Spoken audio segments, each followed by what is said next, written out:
Welcome everybody to the Center for AI and Society seminar. It's my great pleasure to introduce our speaker, Lily Su. She has a very strong connection to USC since she started her PhD here with Melinda and I, and then she moved to Harvard with him, and she had now finished her PhD thesis at the intersection of machine learning optimization and causal inference for planetary health. And in particular, she works on biodiversity conservation, which is also a very close theme to my heart. Lily is actually right now an Oxford Fellow at the Center for Nature Recovery, yes, right?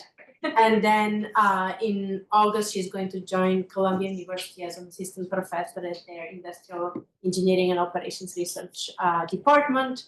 Her research has made significant advances at this intersection of machine learning and optimization, has been recognized with several awards like the Informs Doing Good with Good OR award, Google Fellowship, Cyber Fellowship, Amos Honorable Mention for Best Thesis, and so on. So I'm really looking forward to your talk, Lily.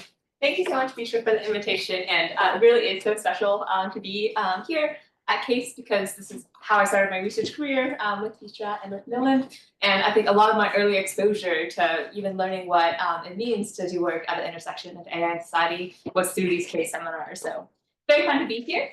I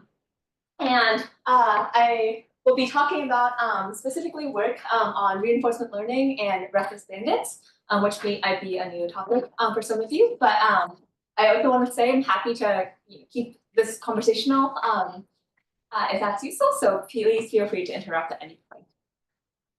So my work is broadly motivated by challenges that are facing our planet. Let me just minimize the tab. Okay. Good night. Okay.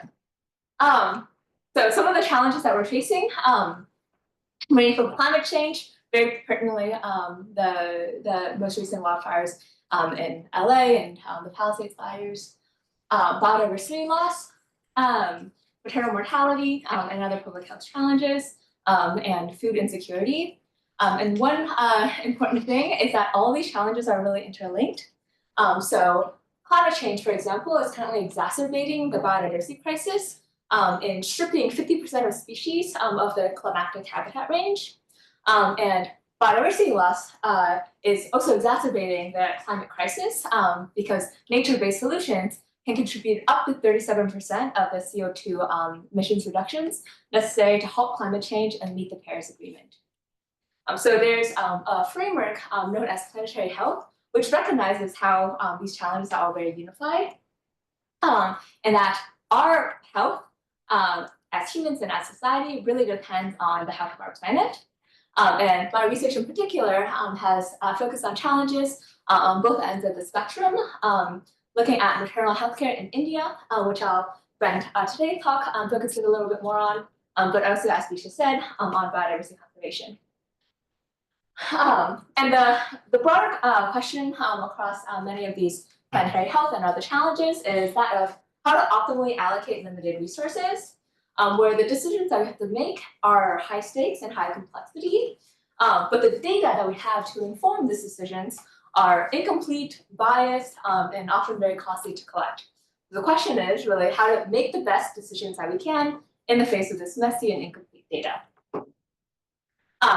So I'll give a little bit of an overview on the domain that we focused on today, which is maternal mortality. And the study that we're particularly looking at is India, where rates of maternal mortality are particularly high. So in part because India has such a large population, actually 9% of all deaths of mothers during pregnancy or childbirth occur in India. And rates of maternal mortality are about 140 deaths for every 100,000 live births, which is significantly higher than the US or Western Europe, and over double that of the UN Sustainable Development Goal target of only 70. And unfortunately, or for better or worse, many of these deaths are preventable if only the mothers had correct information and access to healthcare. So to help combat maternal mortality, Arman is a nonprofit based in India that's focused on delivering this kind of essential preventative care information to these mothers. And they have a program called Mitra, which is a free program that is an M-Health program, which means it's based on mobile phone technology. And basically, pregnant women can enroll in the Mitra program, and then they'll receive free automated voice messages twice a week that provides information based on their stage of pregnancy. So be it reminders to take iron supplements or make a specific doctor's appointment or watch out for signs of blood clotting. And it's a very large-scale program that's expanding throughout India with over 2.2 million total beneficiaries. But a key challenge that Arman faces is that many of the mothers, about 38% of them, stop listening to the messages. So even though they're receiving these calls, they simply don't pick up, which means that they're missing out on this critical health information.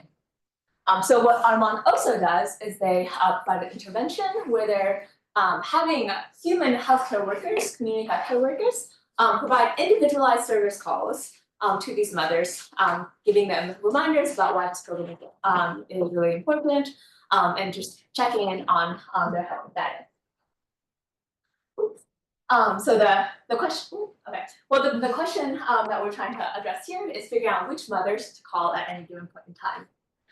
So the way that we model this problem is with a formulation called restless bandits, which I'll briefly introduce here. So at any point in time throughout the 2-year-long program, a mother can either be listening or not listening to the calls.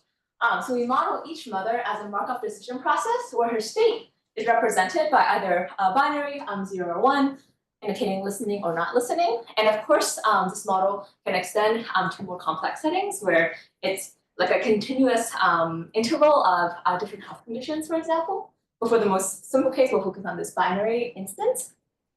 And any mother I has some probabilities of transitioning between engaging or not engaging in this health program. And what's important to note is that there are N total mothers in this program. So we have an individual Markov decision process representing every single mother. And because these programs can be very large, N can be quite large as well. And the question that we want to face to help Arman make their decisions is determine out of these N mothers, which K of them should we call to maximize long-term program adherence and therefore long-term health outcomes. But unfortunately for restless bandits, even the planning problem of figuring out which mother, which K of these N mothers to call is a piece-based hard problem. And that's assuming complete knowledge of the setting. So that's assuming complete knowledge of both the transition probabilities. But the problem is that when we're working in these real-world contexts, you might not be able to assume that the transition probabilities are perfectly known. So then the question is, how can we make better decisions when we don't have perfect knowledge of the state of the MDP? So to talk about kind of a variety of different approaches that we've taken to address this problem of planning over restless bandits with imperfect data, I want to talk more broadly first about uncertainty and how to make decisions under uncertainty. So there's two main forms of uncertainty. They're known as epistemic uncertainty and aleatoric uncertainty. And epistemic uncertainty indicates things that we could know if we collected more data or if we had more observations, but just in practice at a given point in time, we don't know that information. But then aleatoric uncertainty is uncertainty that is intrinsic to the problem setting. So regardless of however much data we have, there are some things that we simply will not know precisely because of inherent noise or stochasticity in the problem setting. And just as an example to help understand these terms, let's imagine that here are data points that we have from some problem setting, and we can fit a model to represent what we think is a good way to capture this data. And epistemic uncertainty represents things that we simply could know, but don't know in practice just because we haven't explored these sections of the problem space, for example. But then aleatoric uncertainty is uncertainty that our model will never be able to capture because there is noise in this data. And for these two types of challenges with uncertainty, there are different approaches that we can take to help overcome this. So to address epistemic uncertainty, because it's things that we could know if we had more data, then the obvious approach would be to just collect more data and reduce that epistemic uncertainty. But one challenge when we have like real-world high-stakes settings is that data collection is not free and oftentimes requires learning by doing. So in order to collect data and make some more observations to improve our models, we have to take actions that are online. So we run the risk of having poor performance if those actions that we're taking in order to reduce uncertainty are bad actions. So this could indicate sacrificing reward. And then for aleatoric uncertainty, where there's just kind of like inherent noise in the data, one approach that we can do is try to quantify and plan around this uncertainty. So if we're able to characterize the nature of that uncertainty, we can then design policies that will perform well across a whole range of the uncertainty space. So a broad class of problems to address aleatoric uncertainty would be robust planning.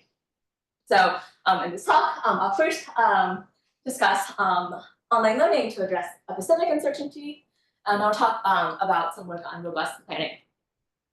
Okay, so first looking at epistemic uncertainty, which is where we don't have enough data to be very confident. We're really focused on this example from restless bandits, where we have uncertainty in the transition probabilities of how all the mothers will behave or respond to interventions if we provide healthcare workers to intervene on them. And the challenge that we're trying to address here is how to estimate transition probabilities to learn the values of these unknown transition probabilities in an online way. So every single time step, we're intervening on some subset of the mothers, getting observations about what the response is, and then using that to help inform long-term planning. So a very classic framework for online learning is that of multi-armed bandits. And the standard stochastic bandit models each action that we can take as an arm in that restless bandit. So in this small example, we have two possible actions that we can take. There's A and B. And I'm representing here what the reward of the two actions A and B could be. So what we see is the average reward of each is represented by this dot. So the average reward of B is higher than that of A. But then we also have confidence intervals about representing how confident we are in our estimate of the reward. And a classic approach to addressing multi-armed bandit problems is to use this principle of optimism in the face of uncertainty. So we prefer to take the action that has a higher upper confidence bound, known as UCB, with the understanding that if we take this action with kind of a high upper confidence bound, we either have the possibility of accruing more reward in case that happens to be a really good action, or even if we don't attain good reward, we'll be able to reduce uncertainty to improve our performance in the future, because we're thinking about not just myopic performance, but also long-term performance in a longer time horizon. So here, the upper confidence bound corresponds to this optimistic notion of what our reward could be. But if we transition this framework of optimism in the face of uncertainty to online learning with restless bandits, a key challenge is the parameters over which we're uncertain is not directly the reward, but rather the parameters over which are uncertain are parameters in the transition function that are not a direct representation of what the reward is. So in this problem setting, the key challenge is that the upper confidence bound, or UCB, of the confidence intervals of the transition probabilities does not correspond directly with an optimistic notion of reward. That's really the key challenge. And I'm going to walk through the model that we use to introduce some notation to talk through how we'll address this problem. So every mother, every one of the end mothers in this program is represented by a market decision process. So there's some set of states, actions, reward, which are all known, and then transition probabilities PI that are where the true transition probabilities are not known.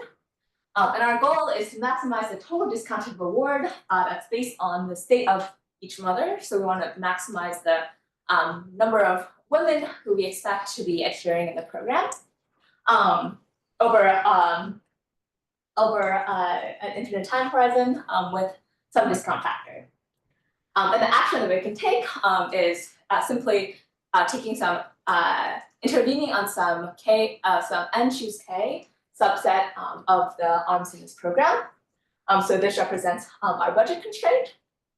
And a key approach to making restless multi-arm bandit problems tractable is to do a Lagrangian relaxation, because the challenge is that we're not going to be able to explore what all possible combinations of n choose k.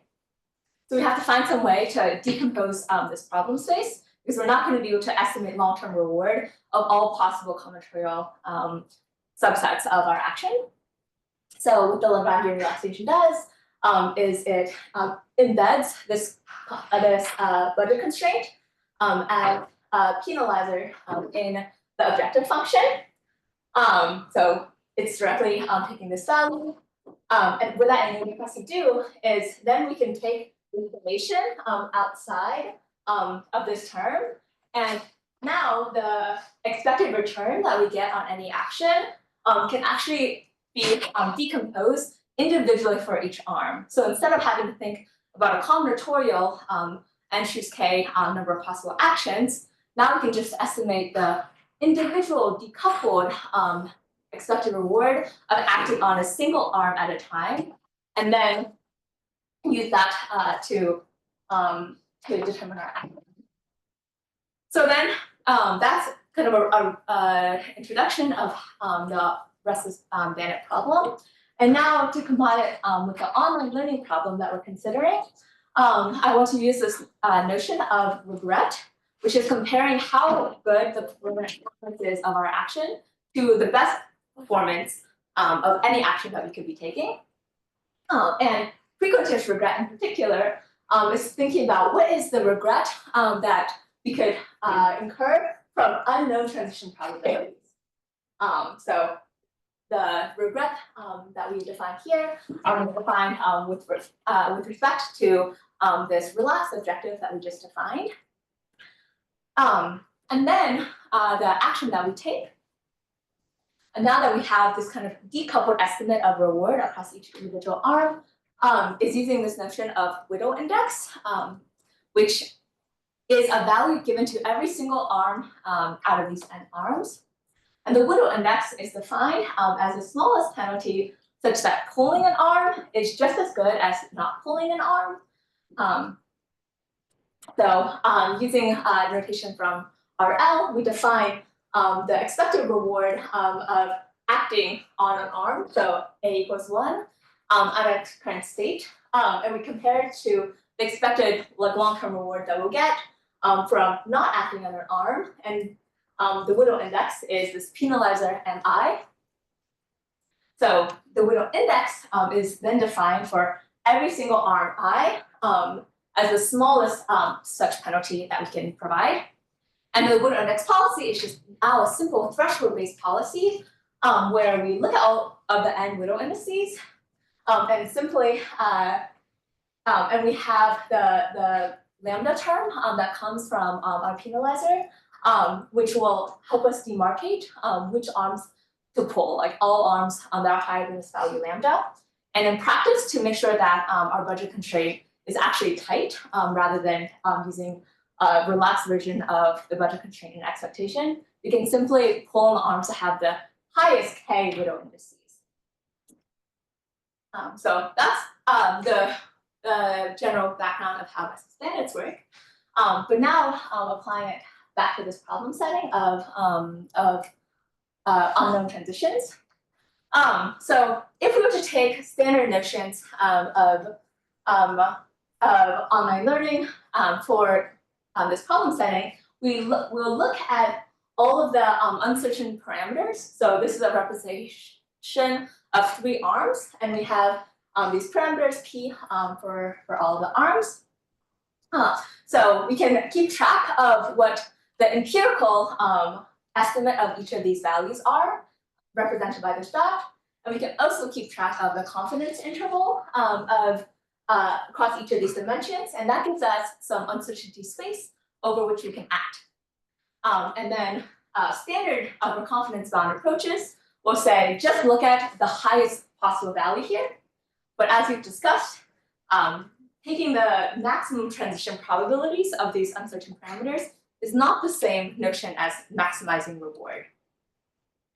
So instead, we want to look at some notion of optimistic transition probabilities that gives the highest potential value from any state S, rather than just like the maximum of these uncertain values.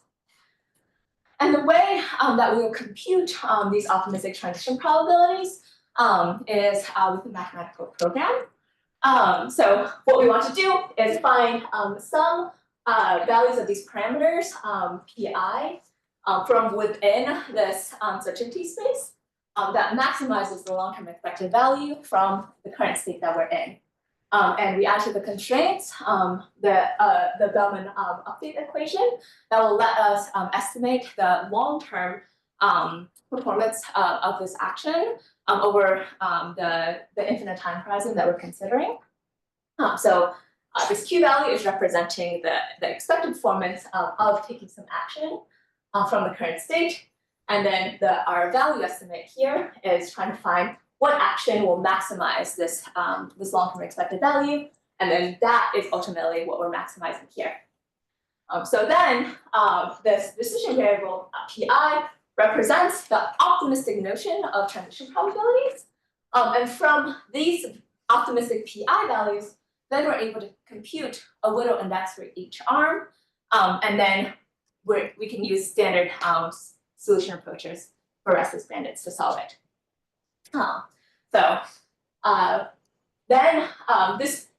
This mathematical program does take a bit of time to solve. So in our paper, we also provide a heuristic approach that enables us to directly solve for this Whittle index to simplify the computation needed. But it is a relaxation, and I'll show you later what the performance is. But I also want to share that the approach that we provide of using optimistic notions of transition probabilities to address online learning for restless bandits comes with some nice regret guarantees as well.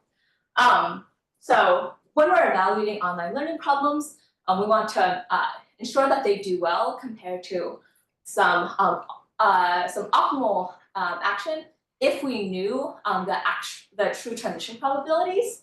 So we define regret, as we described, as compared to the optimal action that we could take. And our performance here is judged on whether or not regret is low. So smaller values of regret is better. And our algorithm, UC Whittle, achieves the following regret, where for bandit approaches, we really care about the time horizon H for every episode, and then we're looking at multiple episodes, T. So the total regret that we get is H times the square root of T log T. And this is a notion of frequentist regret, which is looking at regret compared to the entire space of uncertainty, where the uncertainty could come from anything in the uncertainty space, versus another notion of regret, which is Bayesian regret, which assumes that you have a prior knowledge over what the nature of the uncertainty space looks like.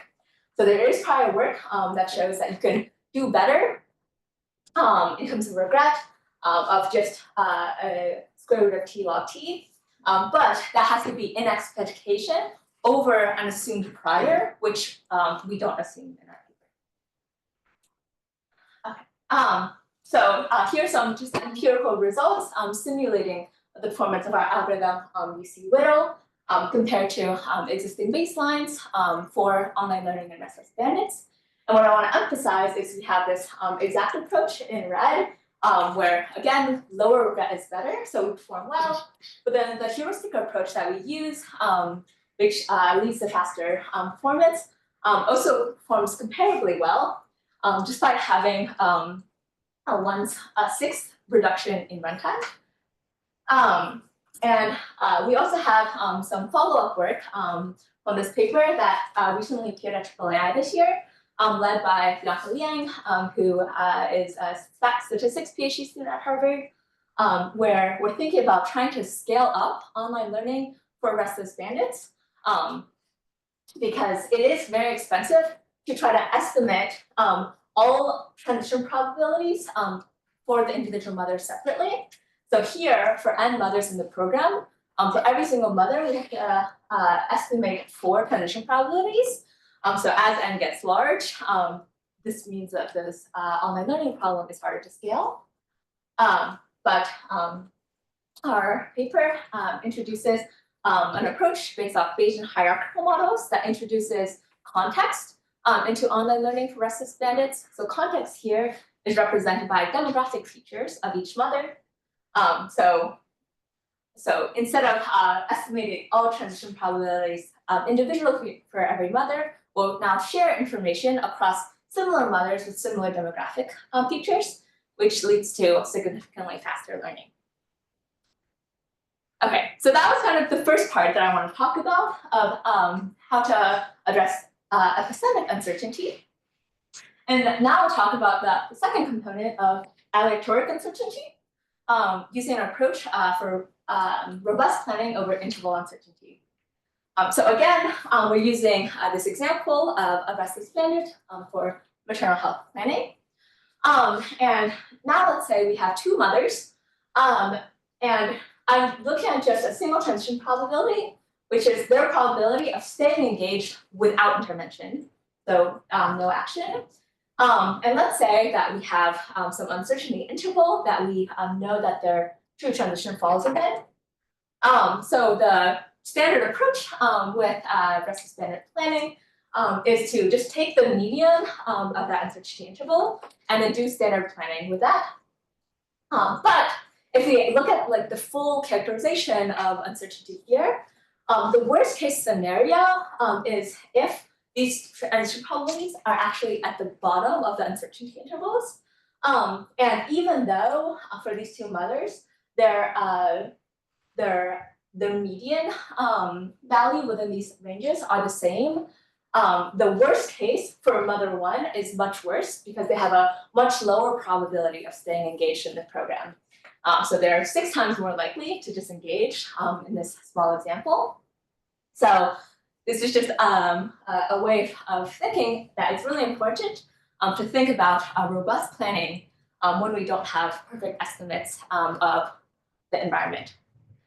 So the notion of robust planning that I want to introduce here is that of minimizing the maximum regret. So let's say that for a parameter of the environment, we'll denote it as V. Let's say that we know that it falls from some uncertainty interval between 0.12 and 0.23. So I'll visualizing here what the possible reward is of each of 3 possible instantiations of Z. And if we were to look at a single instantiation of these uncertainty values, we can calculate what the optimal policy is under that instantiation. So the best policy, pi star, would achieve the following reward as listed. And we can also calculate what the worst policy is for every environment instance separately. So then the range between the reward of the worst policy to the best performing policy is this gap in decision quality. So this really represents the kind of like space over which we could be planning. And if we are now looking at one policy that we apply across all three of these contexts, let's call it Pi1. I've denoted Pi1 as achieving the following reward in each setting. So the standard notion of robust planning in sequential contexts, like reinforcement learning, is maximizing the minimum reward. So it's looking at the setting in which a single policy, Pi1, achieves the lowest possible reward, which is this context, and saying, okay, well, I want to change this policy into a different policy that makes the minimum reward a little bit better. So this notion of maximizing the minimum reward, we'll see here, is overly pessimistic because it's focusing all of our effort on the worst case scenario. But the difference that we can make in this context is only very little. Even if we find the optimal pi in this context, it's really not that much better than the reward we're already getting from Pi1. So instead, another notion of performance in the face of uncertainty is that of regret compared to the optimal action. So in purple, I've denoted what the regret is of Pi1 across all three instances. And very clearly, the setting where we achieve the maximum regret is in the third context, where there is a very high value of regret. So this alternate objective of minimizing the maximum regret really is aware of the decision quality space that we could be working in. And it's focusing on optimizing over decision quality. So we're not going to waste our time in this minimum reward context where the possible improvement that we can make is very little, but rather we're going to focus on areas of the uncertainty space where we actually have agency. So maybe I've convinced you by now that we want to do planning with respect to this definition of minimizing the maximum regret. So this is just writing out what this objective looks like. So we want to find the policy pi that minimizes the maximum regret for any possible instantiation of the environment parameters. And this regret definition is the reward of some optimal policy pi star for a given z compared to the reward that our policy pi is getting. But there's many things about this objective that make it really difficult to solve. So first is that if we're thinking about like a general form of reinforcement learning, pi is sequential and continuous. So that's a very, very large space to search over. Z is also continuous and can have many dimensions as well because, for example, we might have uncertainty over every single mother in this program. So Z is another very large space. And furthermore, the notion of regret is defined with respect to an optimal policy. So every single time we change this, this parameter Z, then the optimal policy also changes. So we basically have this embedded maximization term. So our min-max problem is really a min-max-max problem. We just introduce an additional complexity.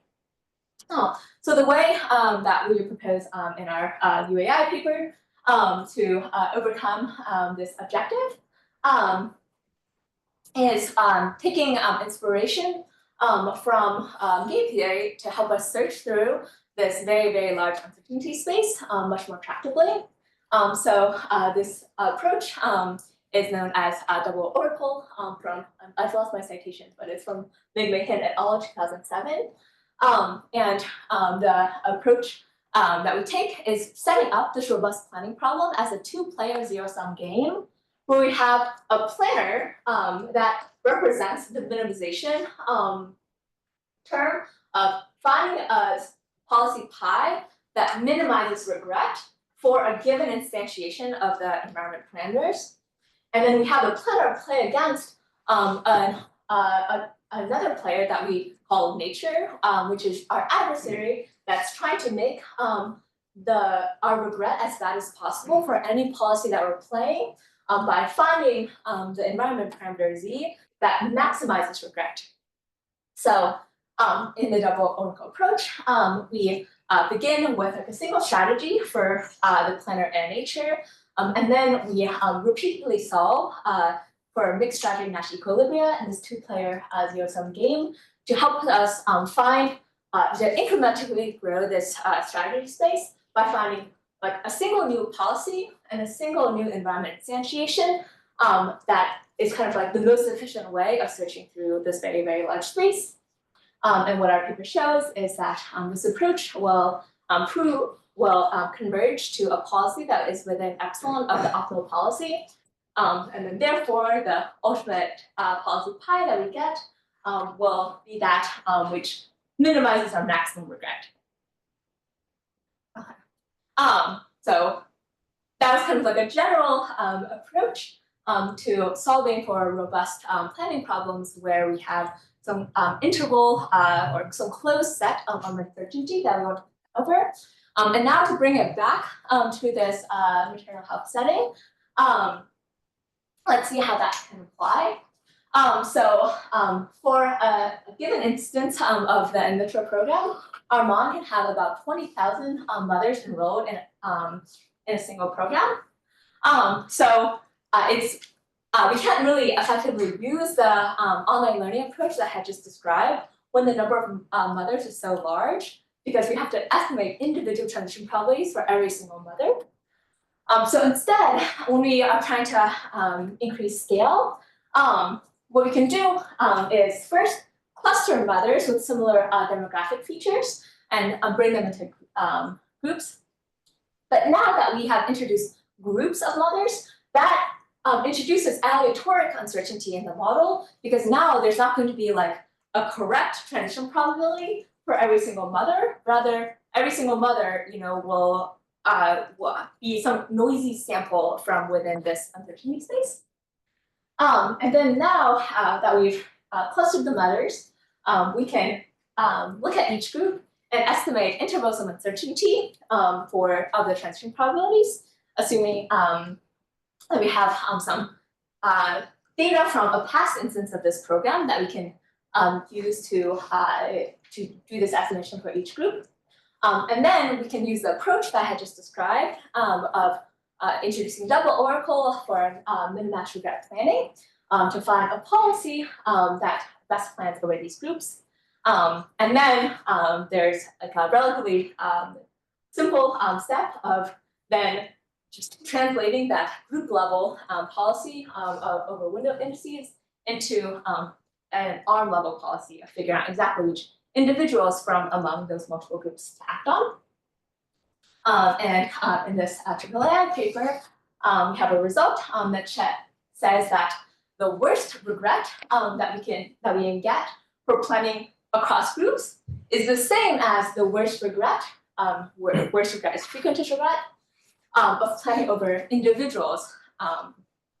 And this is really useful because it shows us that by doing this abstraction over groups, so that we are thinking about like a much simpler problem space rather than looking at all 20,000 arms, this abstraction does not lead to additional regret.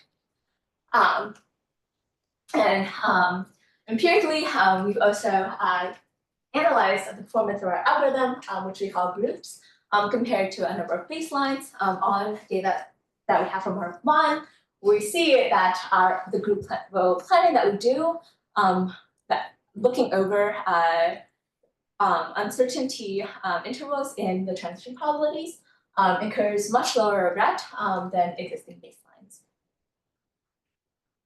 Okay, let me just check the time. Okay, I'm good. So the last component that I want to talk about is thinking about how to do better planning at scale. This is no longer going to be thinking about uncertainty, but the motivation behind this last bit of work is trying to better understand why women stop engaging in this program.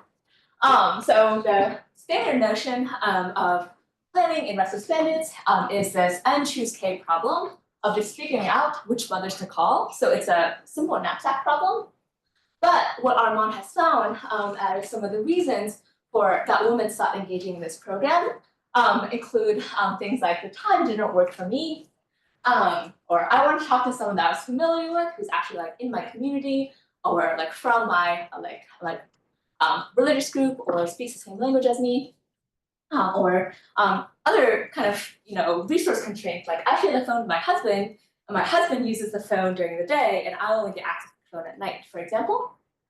But if we just look at the standard actions for restless bandits, which is intervening on the top K widow indices, we're not really going to be able to address those challenges that we just saw. So there are actually a number of other actions that might be better suited to capture the complexities of these real-world planning problems. So an example of that might be scheduling, where we have some number of healthcare workers who are available at certain time slots in the day, and then each mother wants to be called not just an arbitrary time during the week, but at a specific time of the day. Or we can have different healthcare workers with different skills, and each of them have like a certain capacity for the number of mothers they can call or the number of hours they can spend doing this. So this setting could represent, for example, if each healthcare worker speaks a different language, and mothers want a healthcare worker that speaks the same language as them or is from the same community. Or we might want to consider actions that involve more complex planning, such as they have to follow a feasible route, and then our budget constraint is not just K arms to pull on, but rather our budget constraint is constrained by the total length of a path that we can take throughout this problem setting. So all of these more complex action constraints are not addressable by existing multi-armed bandit problems, existing restless bandit problems that only think about this knapsack constraint. So this last paper, which will appear at iClear next month, is thinking about how can we do planning over restless bandits when we have now combinatorial constraints on the actions. So following the same notation that we've looked at before, we have some set of MDPs representing each mother in this program. And our goal is to pick an action that maximizes our expected return. So this is also standard. The only thing that we're changing here is now the action that we're taking is not just a knapsack problem, but can be represented as one of those much more complex constraints, like those combinatorial action constraints that we just looked at, such as scheduling, capacity constraints, or this routing problem. And the way that we address this problem setting is integrating deep reinforcement learning with combinatorial action selection. So standard deep RL techniques, such as deep Q networks, will estimate the long run value of some action from a current state. So the input into this deep Q network is the current state of the world, and the most standard form of DQN has one output representing each possible action that we can take, and this estimates the expected Q value for every action, and then we simply take the action that has the highest Q value. But because our actions are these NP hard discrete optimization problems, there's an exponential number of possible actions that we could take, so we really cannot tractably evaluate and compare them all. So we want to think about how to do reinforcement learning with per time step combinatorial action. And existing work at this intersection of RL and combinatorial optimization has really focused on RL as a heuristic to solve combinatorially hard problems, where like each time step in the RL problem is like a heuristic for picking one more subcomponent of the combinatorial action space. But we have not really considered reinforcement learning problems where the action in every single time step has its own embedded combinatorial optimization problem. But in order to achieve this, what we do in our paper is integrating relatively recent techniques of embedding a trained deep neural network into a mixed integer program, because neural networks are defined as a series of linear inequalities if we are using a piecewise linear activation, such as ReLU, which is piecewise linear.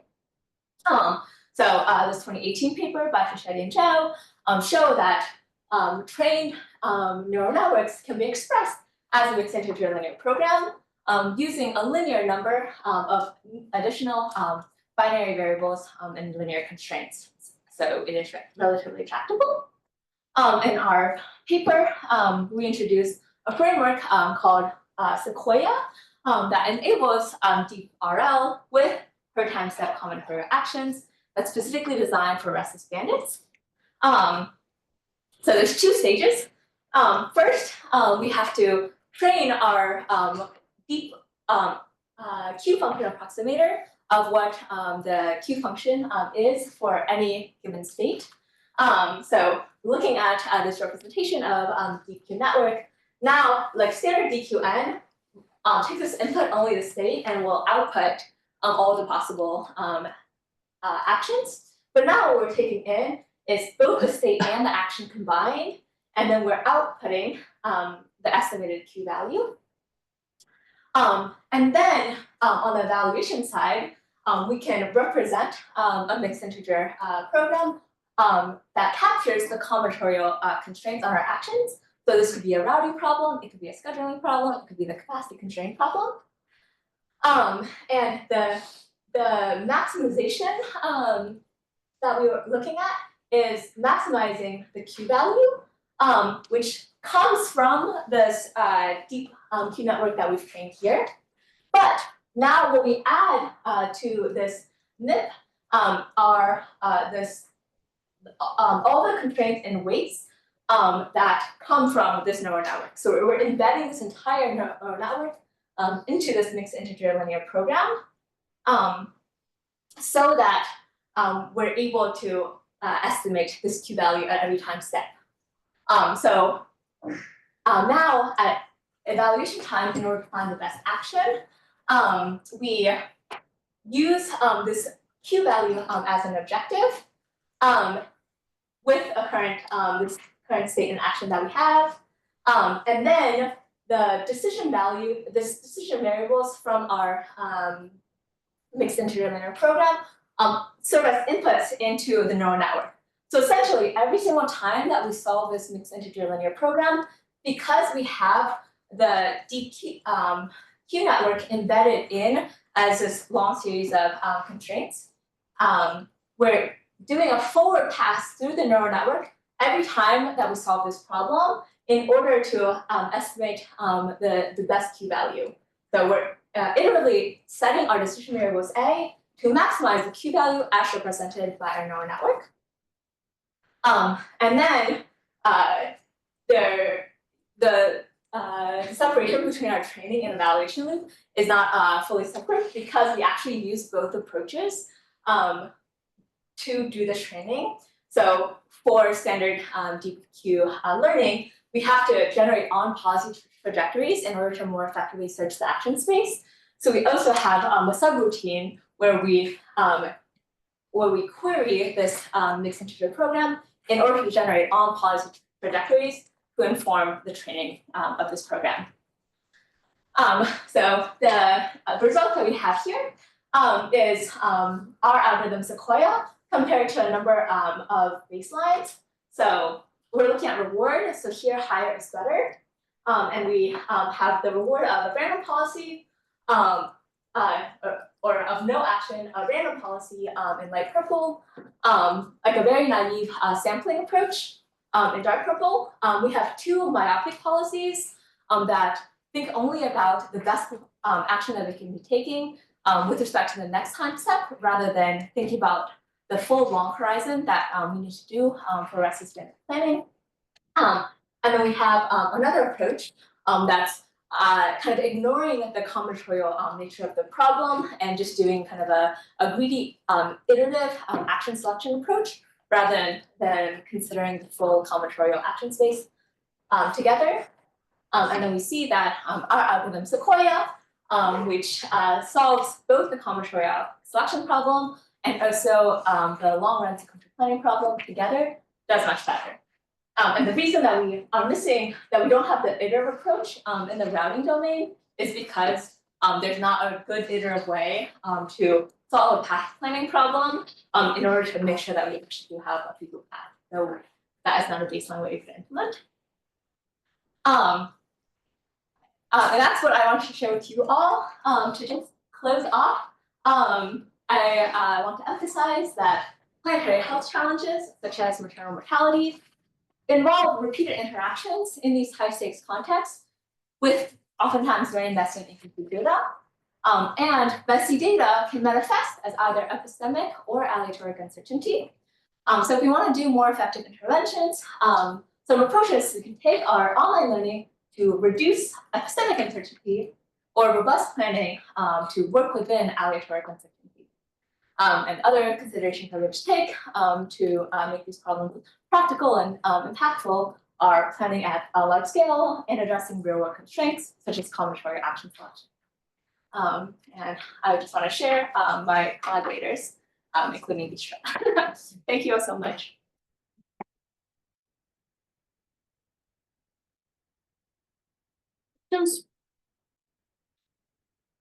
I just have a clarification. So for the combinatorial section versus the previous, if I understand correctly, you basically use DQN to replace estimating the transition probability part, but then for the top K selection, you solve a MIP, right? Is that roughly the right idea? Yes. Or, okay. Yes, exactly. But in order to do the combinatorial action selection problem, we want to really find a combinatorial action that maximizes long-run reward. Oh, sure. But in order to address get our estimate of what long-run reward is, we need to use our deep function approximator, which is the trained deep RL, the DQ network. So we embed that within the MIP so that in order, when we're finding the action, the best combinatorial action that is with respect to the long-run expected reward from DQN. But in the previous part, I guess you used the Whittle index to kind of do exploration effectively. Yeah. But in the second section, if you're maximizing with respect to the Q values, then are you still exploring at all, or? So the reason that we can no longer use the Whittle index when we have these combinatorial optimization constraints is because the action space is no longer decomposable. Okay. So the Whittle index policy is like a nice relaxation that can do when the action is totally decoupled. So like our intervening on one arm does not change like what is happening to other arms. But now when we have these more complex constraints, like whether or not we intervene on arm A might depend on whether or not might limit whether or not we intervene on arm B. If they, for example, are like two mothers that are in the same time slot, so then that like we can't intervene on both of them simultaneously, for example. But those are the kinds of constraints that the Whittle index policy is not able to capture because it's only assuming like a naive knapsack constraint. So like any arm that we intervene on is interchangeable with another arm. Right. But now that we have these combinatorial action constraints, we can no longer do that decoupling, which is why we have to use the MIP solver rather than use the index with the Whittle index based solver. Makes sense. And then for the robust planning part, so you show kind of like a iterative procedure, I guess, where in every iteration you solve the min and the max part, but to get each of the solutions in each iteration, like does that take a long time? Like I'm just wondering how long does it take to go through all the iterations, right? Even though I guess you do have a convergence result. Yeah. Right? Yes. So each time step is relatively tractable because the planner oracle is just standard reinforcement learning. Okay. So like that, the problems scales that we're looking at are relatively small. It's like like 100 dimensions for a state variable, for example. Yes. Yeah. So we're focused on like relatively small planning problems. So like one iteration of the planner is just solving standard RL, and then for the adversary, which is trying to find like a worst case environment instantiation, we actually solve that problem by using a modified version of standard reinforcement learning, where now that adversary is updating not just parameters representing its policy using DeepRL, but we also add additional parameters that represent the uncertainty values in the environment space. So those are kind of being updated to maximize this other objective of regret. So essentially, both components of that double oracle are using fairly standard RL, and each step is relatively tractable. You know, we can solve it within minutes. So then the overall planning problem is tractable. Okay, makes sense. Great question, so.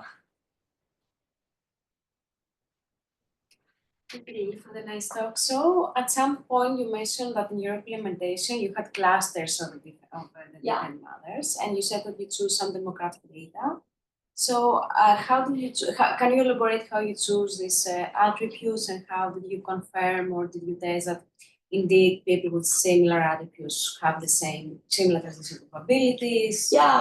Yeah, great question. So that the clustering work was actually based on previous work that my former LMA Aditya Mate had published in 2022, where they were doing planning. Like that paper was really focused on how to create clusters and estimate transition probabilities with the goal of saying, okay, well, we have data from past instances of this Armand's planning, and now when a new cohort of mother joins, we have to figure out kind of which mothers to call on without having examples from each one of these individuals. So their focus was on saying, okay, well, how similar are each of these mothers to past mothers that we've seen in this program, and then using that to kind of like warm start their planning problem based on that demographic similarity.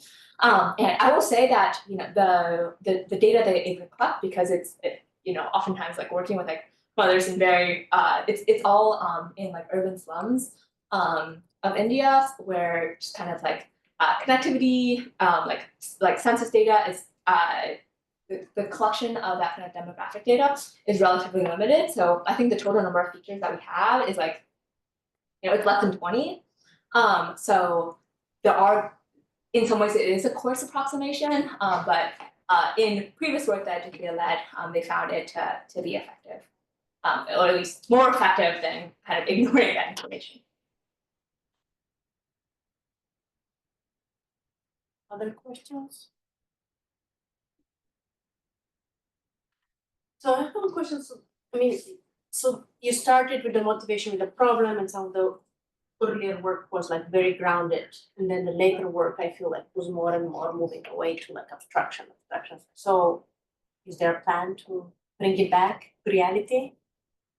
Yeah. So you talk about specifically to this maternal health planning problem? Yeah. Yeah. So like all of the challenges that we were thinking about really came from what we were experiencing like in the successive deployment of restless bandit planning with Armand. And for example, like the last component of what I talked about of like asking mothers like why they stopped engaging in this program, like really came from those types of constraints. So they were saying like, you know, the timing didn't work for me, like the you know, I was hoping that somebody else would call me who, you know, I feel like more comfortable with, for example.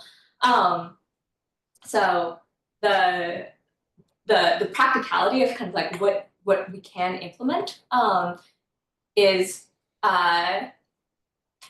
right now focused on, like Armand is focused more on scaling at the moment because they're originally working only in Maharashtra, which is one region in India, and then the government in India, like across the entire country, adopted a version of Mitra to be applied throughout the whole country. So right now they're focused on kind of like scaling up this program, and then we haven't been able to like introduce more complexity because we want to do that kind of complexity in smaller test trials.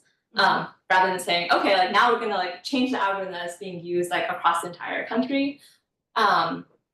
So at the moment, Armand has been really focused on that scaling up component, and we haven't been able to like bring in these additional So right now complexities. they're using like the Whittle index version, right? Which is Exactly. more like just like a ranking.